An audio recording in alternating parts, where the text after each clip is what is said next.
আপনার স্ত্রীর সৌন্দর্য কার জন্য? বলেন, কার জন্য? স্ত্রীর সৌন্দর্য কার জন্য? 50 মার্ক পেয়েছেন, 100 মার্ক পেতে হবে। একটা শব্দ যুক্ত করলে 100 মার্ক পাবেন। শুধুমাত্র স্বামীর জন্য। কি শব্দ যুক্ত করেছি বলেন তো? শুধুমাত্র শব্দ যুক্ত করেছি। শুধুমাত্র স্বামীর জন্য, পৃথিবীর আর কারোর জন্য নারীর সৌন্দর্য না। তবে মাহরাম আছে, মাহরাম যারা আছে তারা চেহারা দেখতে পারে, হাতের কবজি দেখতে পারে, পায়ের পাতা দেখতে পারে সাময়িক। তাও যদি তাদের মাঝে ফিতনা মনে হয়, তাদের থেকে দূরে থাকতে হবে। কিন্তু আপনার স্ত্রী কি করে, আপনার মেয়ে কি করে, আপনার বোন কি করে? রাস্তায় ঘুরে বেড়ায়, ঢ্যাং ঢ্যাং করতে করতে, বুকি পেটে ওড়না থাকে না, নগ্নতার বেশে চলাচল করে।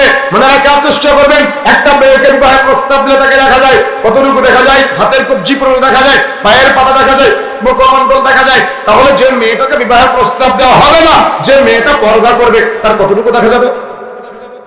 বুঝেন নাই? একটা মেয়েকে বিবাহের প্রস্তাব দিলে তার হাতের কবজি, পায়ের পাতা আর মুখমণ্ডল দেখা যায়। তাহলে যে মেয়েটাকে বিবাহের প্রস্তাব দেওয়া হবে না, যে মেয়েটা পর্দা করবে, তার কতটুকু দেখা যাবে?